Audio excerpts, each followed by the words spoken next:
Hi friends, আমি একটি নতুন গল্প নিয়ে আপনাদের সামনে। গল্পের নাম যে ময়ূর কখনো নাচেনি।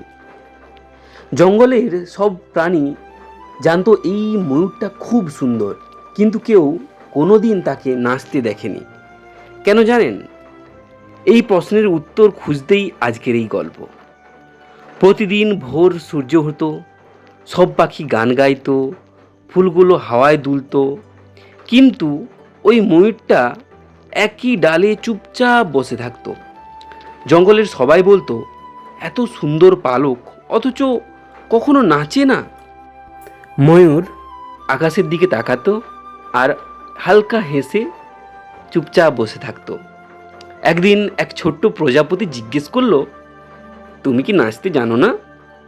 ময়ূর মৃদু হেসে বলল, নাচতে সবাই পারে, কিন্তু কখন নাচতে হয় সেটা সবাই জানে না। প্রজাপতিটা কিছুই বুঝতে পারলো না। তারপর একদিন ভয়ঙ্কর ঝড় এলো, অনেক ফুল ঝরে গেল, অনেক ডাল ভেঙে পড়ল, জঙ্গলটা যেন নিজের রং হারিয়ে ফেলল। ঝড় থামার পর সবাই মাথা নিচু করেছিল। ঠিক তখনই প্রথমবার ময়ূরটি তার ডানা মেলে নাচতে শুরু করলো। সবাই অবাক। প্রজাপতিটা দৌড়ে এসে বলল, আজ কেন?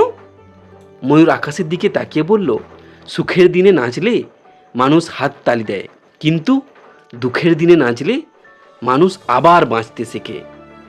সেদিন জঙ্গলের প্রাণীরা বুঝেছিল, সত্যিকারের সৌন্দর্য পালকে নয়, সত্যিকারের সৌন্দর্য হলো অন্যের জীবনে আশা ফিরিয়ে আনার ক্ষমতা। তাই হয়তো প্রকৃতি কখনো তাড়াহুড়ো করে না, ঠিক সময় এলে প্রতিটি ময়ূরই একদিন নাচে। অসংখ্য ধন্যবাদ ভিডিওটাকে এতক্ষণ দেখার জন্য। কমেন্ট করে, লাইক করে আমাদের পাশে থাকুন, মনোবল বাড়ান। ধন্যবাদ।